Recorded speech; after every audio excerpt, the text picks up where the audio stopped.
So there's been lots of controversy in the guitar world about people faking their music performances on social media. Basically, there was a certain person or certain people doing not okay things in terms of miming and slowing down to record the music and then speeding it up in post, and even some cases of stealing other people's music. But this video is not necessarily about the specifics of that. I want to talk about why we feel the need to show ourselves as being perfect in our recordings and in our music, especially on social media. And I want to talk about why I think now is more important than ever to capture a raw and honest performance in your recordings, including your mistakes.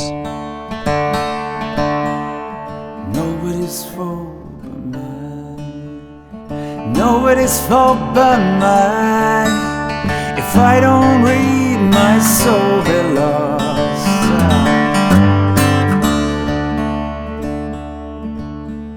One of the questions I keep asking is, why do we have this pressure for perfection?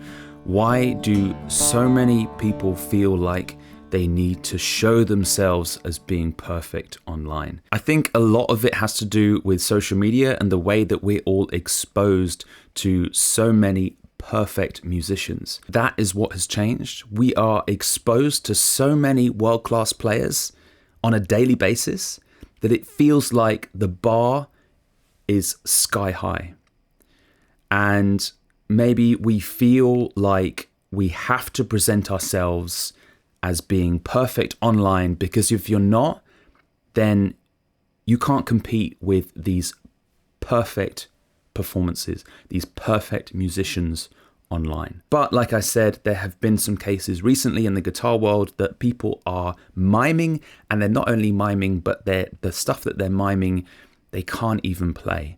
They record it at slow speed, and then in post they speed it up, and it looks like they're playing it really fast, when in actual fact they can't actually play it at that speed. So with these fake performances, with AI on the rise, and not knowing what's real and what's not, no wonder people feel like they need to present themselves as being perfect. It creates unrealistic expectations, especially for developing musicians. And actually, I would go to say these imperfections that we hear actually add to the recording. I don't see them as mistakes, I see them as textures, as part of the sound. So now I'm on this simple approach to my music creation. To me, a lot of the time, the simpler the better. Even the setup, a lot of the time I'm just using one large diaphragm condenser, something like this, and that's it. And just my guitar and vocals, it's more important to me to capture the energy and the feeling of the song rather than getting the most perfect sound. This is something that I'm focusing on now, is just the performance and the delivery of the song. If I can get the delivery and the performance down in a song, then that is the most important thing to me. And I think that is what creates a great recording. So as a little demonstration of this, I recorded 2 takes of the same song. The first take, I focused on the technical aspects of the song, so playing in time, singing in key, stuff like that. The second take, I prioritized the emotional delivery of the song. So the song is actually Nobody's Fault But Mine by Blind Willie Johnson, one of my favorites. Let me know in the comments down below which take you prefer. Nobody's fault but mine. Nobody's fault but mine. If I don't breathe, my soul be lost.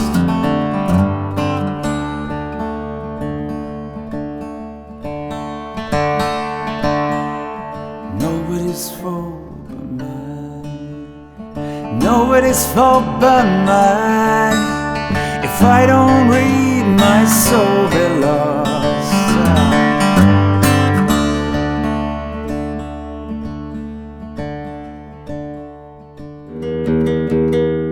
Oh, hey, how's it going? I didn't see you there. This is a quick intermission to let you know about my Song Club. Song Club is a free resource designed to help you with your songwriting, your recording, your guitar techniques, and your live performances as well. And there's also a really great community there as well of other singer, songwriter, and guitarists. So if you think you're interested, then click the link in the description down below, and I hope to see you over in the community. Thanks again, and now back to the video. So I think it's important to address what is a mistake you should leave in, and what is a mistake that maybe you shouldn't leave in.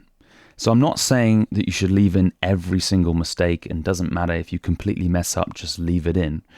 I'm not saying that at all. So what I consider to be a big mistake, something that I wouldn't leave in, is anything that breaks my concentration and breaks my flow.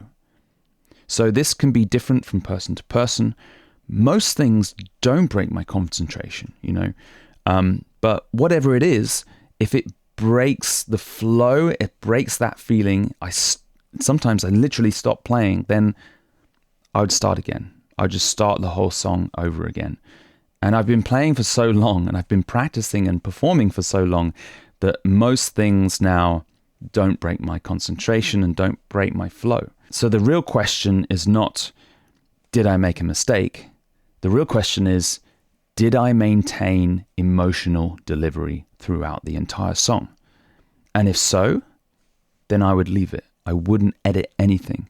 But if I did break the flow, then to be honest, most of the time, if I'm recording, I would actually just start again, because my concentration has broken, my flow has broken. It's actually easier, and probably I'll get a better take if I just start that take again and do the entire song without breaking concentration. Now, the more that you play, the more that you practice doing this, then the better you'll get at this. But all these tiny little mistakes, I can even play the wrong note or play a wrong chord. I can sing out of key. I can play out of time. I can be sloppy when I'm playing, anything like this. And I can not break concentration. I can still maintain my flow. And if I still do that, then I will leave that in. I won't edit any of that out, because that's part of the song. These are textures that are part of the song, part of the performance. And it keeps it real, it keeps it human, it keeps it honest. And I believe that that's really important to leave in.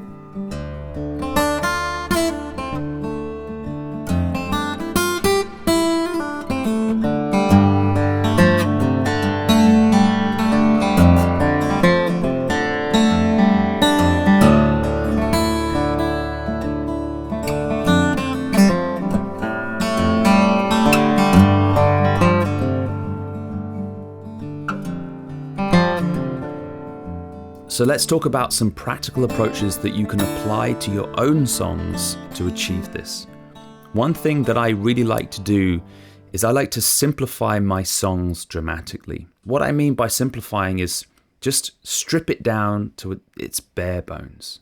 We can usually strip something down to simple chord structure or a simple melody, something like this.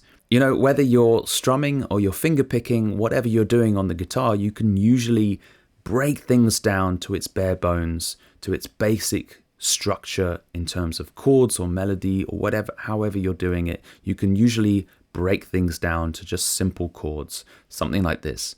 Whether you're strumming those chords or finger picking them, it doesn't matter. Just break it down to its bare bones. And this is something that I actually enjoy doing to my own songs sometimes. It's nice to be able to play something challenging is always good. I'm not saying stop doing that at all. But just for this experiment, try just simplifying one of your songs. Then once you have played it throughout without breaking concentration, without stopping, without having these big mistakes in, and you can do that comfortably, then we can start to introduce complexity and slowly start to make it a little bit more complicated each time. This also allows your songs to breathe and to have space, slow them down. I think we tend to rush things, especially if we're a little bit nervous. It's normal. I do it. Everyone does it. We tend to speed up a little bit when we're nervous, when we're performing.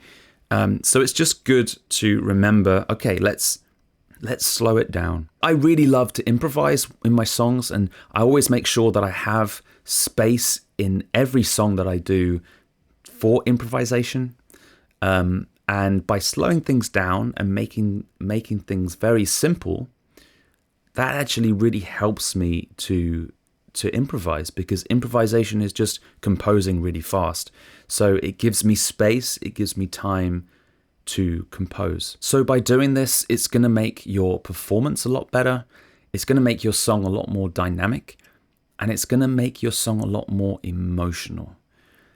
And it's going to make it connect with the audience a lot more as well.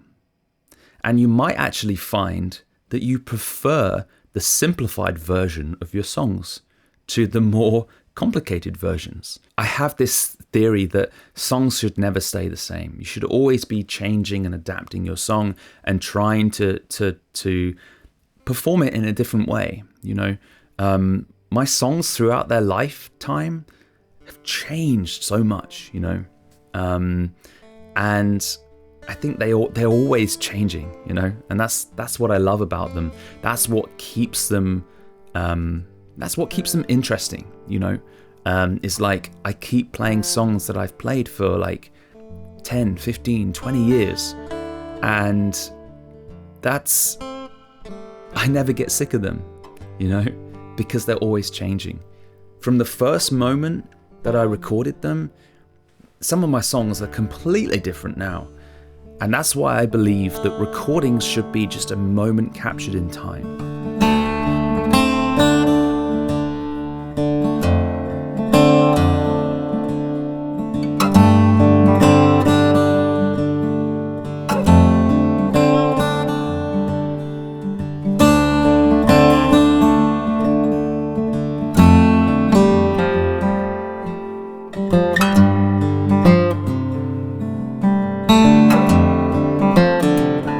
So I would like you to take a challenging song. Maybe you have a song that you perform, whether it's your own song or not, that you find technically challenging, and I want you to try and drastically simplify it. So then when you're recording that, I want you to focus on the emotional delivery of the song. What does that mean? That means focus on the feeling, the emotional feeling. We all have an idea about what we want the audience to feel when we're writing the song. I want you to focus on that. That is something to really focus on, because if we can tap into that feeling ourselves as we're performing it, then most likely the audience will also get that feeling when they're listening to it. And I don't want you to focus on the technical flaws, on every little aspect of whether you're playing the right note, or whether your playing is on time, or whether your singing is in key, anything like that. I don't want you to focus on that. Just focus on the feeling. So you're trying to get into this flow state, in this concentration. It's almost like meditation. And when you're in that, then that is something magical. That is something that is very hard to break, even if you make all these tiny little mistakes.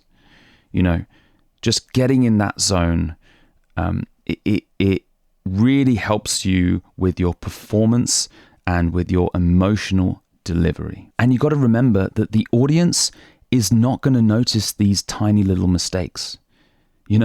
Most of the time, we hear these mistakes because we're the ones that have created the music. We're the ones that are our own worst critics. We hear all these tiny little mistakes, but the audience, they don't, they really don't. And they also don't care. And they connect way more with emotion than technical precision.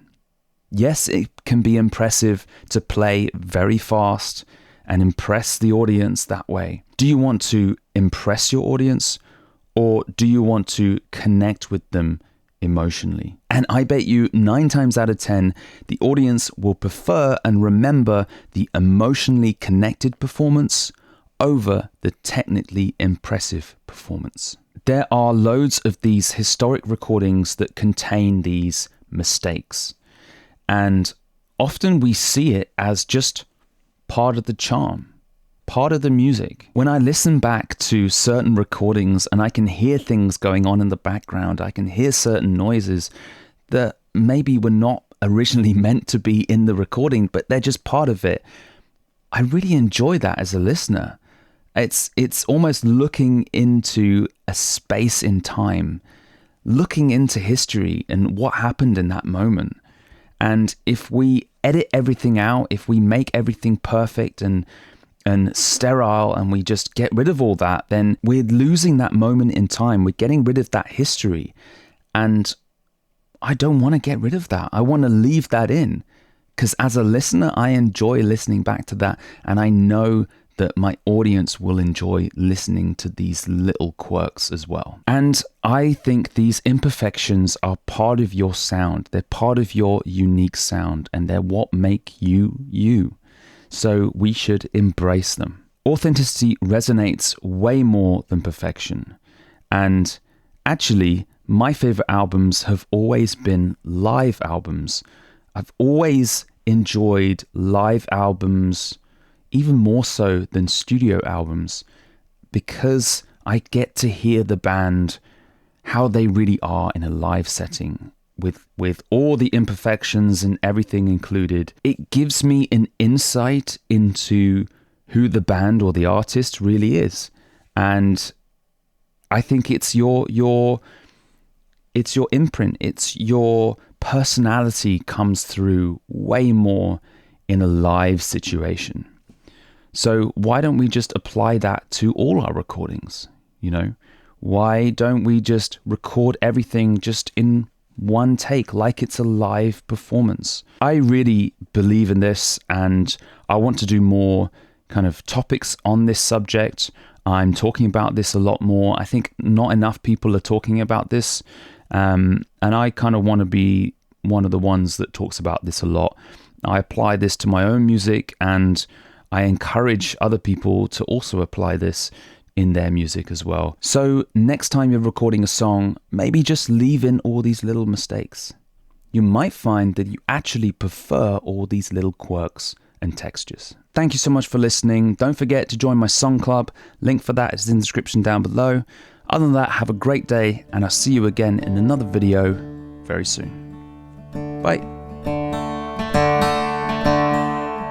Nobody's fault but mine. Nobody's fault but mine. If I don't read my soul,